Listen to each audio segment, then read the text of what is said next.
गुंजन साहब कि भारतीय जनता पार्टी देश को परम वैभव में ले जाने के लिए काम करती है। आप सबको बताना चाहूंगा, पिछले दौर में मैं करौली का जिला अध्यक्ष था किसान मोर्चे का। मेरी धर्मपत्नी आपकी बेटी वो भी जिला अध्यक्ष थी महिला मोर्चा। मैंने बीजेपी का अत्याचार लंबे समय तक देखा और उसके बाद में आपके विधानसभा का 2023 का चुनाव का रिजल्ट 3 दिसंबर को आया था। मैं आप सबके प्रहलाद मीणा ने 2 दिसंबर को इस्तीफा दे दिया भारतीय जनता पार्टी से, क्योंकि उनका मार्ग परम वैभव की ओर नहीं है, माता बहनों के सशक्तिकरण का नहीं है, युवाओं को रोजगार देने का नहीं है। उनके पास केवल और केवल राज करने का है।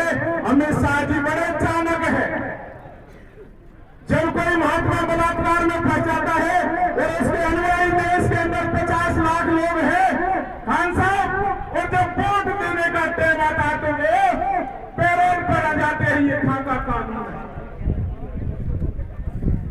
मैं आप सबको बताना चाहता हूं, अगर आप सबकी ताकत रही तो भारतीय जनता पार्टी का एक एक नेता नहीं बच पाएगा जिन्होंने बलात्कार नहीं कर रखे। मैं साक्ष्य दूंगा भारत माता की धरती पर। मैं नाम से बता देता हूं, आपके सारे केंद्रीय मंत्री आप नरेश भाई के चौपट की बात करते हैं। आपके बगल में चित्तौड़गढ़ के सांसद सीपी जोशी जी और राजस्थान के प्रदेश अध्यक्ष रहे, उन्होंने कई बार कर्मचारियों के झापड़ दिए। वो कर्मचारी मेरे से जुड़े हुए, आपको साक्ष्य दूंगा। मैं केवल और केवल कानून की बात करूंगा। कानून आपकी ताकत है। कानून का कोई हनन कर रहा है और हिटलरशाही कर रही है तो भारतीय जनता पार्टी, और दूसरे नंबर पे तो हिटलरशाही कर रही है अपने खजाने को बचाने के लिए है तो कांग्रेस पार्टी, क्योंकि उसके बाल पे आंच नहीं आनी चाहिए। तू कहा कि होगा की दोनों बहन बराबर। मैंने मीडिया की डिबेट में भी कहा था, तू कहा कि होगा की दोनों बहन बराबर की है। सरासर अत्याचार हो रहा है। अब आप सबको पता है, क्योंकि जिसकी जड़ एक बहुत बड़ा पटेल होता है, बहुत बड़ा पटेल होता है गांव में, और वो बहुत बड़ा नहीं बनाते उसको। उसके बाद वो क्या करता है, हत्याओं के लिए, अपराधों के लिए ठेके लेने लग जाता है कि लग जाता, हाथ खड़े करो सारे लोग, क्योंकि अपन ने उसको बराबर का नहीं समझा, उसको भगवान समझ लिया। सोच लेना साहब।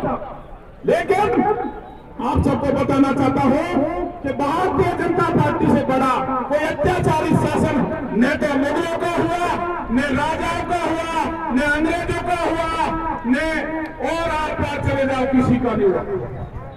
दूसरी बात मैं शॉर्ट में बताना चाहता हूं नरेश भाई को, 2007 में 14 जुलाई को करौली की धरती पे एक सामाजिक मीटिंग हुई थी जिसमें 5 लाख लोग इकट्ठे थे। मार्च की धरती पर आप सबने साक्ष्य देखा है।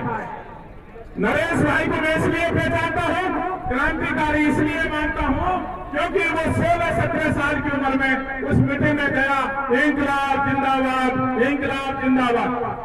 मुझे लगा कि जब जब देश में अपराध होते हैं तो कोई क्रांतिकारी जन्म लेता है, और वो साधारण असाधारण आप सबके बीच में ही होते, तो वो असाधारण आदमी है, ये निश्चित है। तो आप सबको मैं बताना चाहता हूं, ये क्रांति चल पड़ी, क्योंकि इस अपराध को आप कब तक सहोगे। कांग्रेस बीजेपी में इतनी ताकत है कि एक टिकट के लिए अच्छे आदमी से हजारों करोड़, 100 करोड़, 200 करोड़, 50 करोड़ रुपए लेती है टिकट के लिए। अरे भाई, तेरे टिकट में और तुम्हारे भोलापन में इतनी ताकत है तो जनता के बीच में उनियारे में टिकट के बाद वोट लेने क्यों आते हो, विधानसभा क्यों नहीं जाते हो, ताली बजाओ। ये आप सबको संकल्प लेना पड़ेगा। अगर कोई ताकत है तो वो आप सब में है, क्यों नहीं चाहते हो आप लोग। कोई कांग्रेस में ताकत नहीं है। अब मैं ज्यादा नहीं बोलूंगा, मेरे सीनियर नेता बोलेंगे, मेरे तो गदगद है सीना इसी बात पे।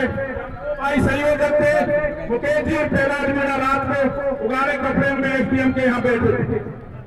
हमें ये था पता नहीं कोई आएगा राम जी, कोई नहीं आएगा, लेकिन राम जी के धनी सारे आ गए, इसलिए हम लोग तो गदगद है। अब आप जानो, आपका काम जाने, हमारा काम आपके बीच में था, हाजिरी देने का वो रहेंगे। लेकिन मेरा एक ही निवेदन है, समय किसी का दास नहीं। आप सभा नहीं करते तब भी समय गुजरता है, आप नहीं जगते जब भी समय गुजरता, और आपका कोई भी कार्य नहीं करते तभी समय गुजरता। समय किसी का दास नहीं, में दास बनाया करता है, और समय को जिसने पहचाना वे राज किया करता है, वे न्याय दिलाया करता है। ये ताकत आपकी है, ये समय है।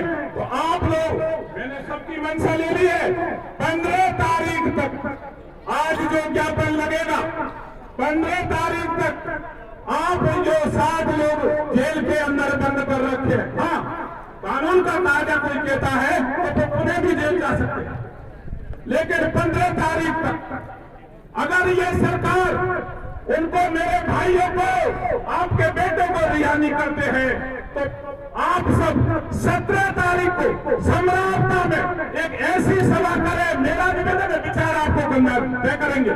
मेरा विचार है कि नरेंद्र मोदी 17 तारीख को राजस्थान आ रहा है, उससे बड़ी सभा तादाद हो जाए सम्राटता में।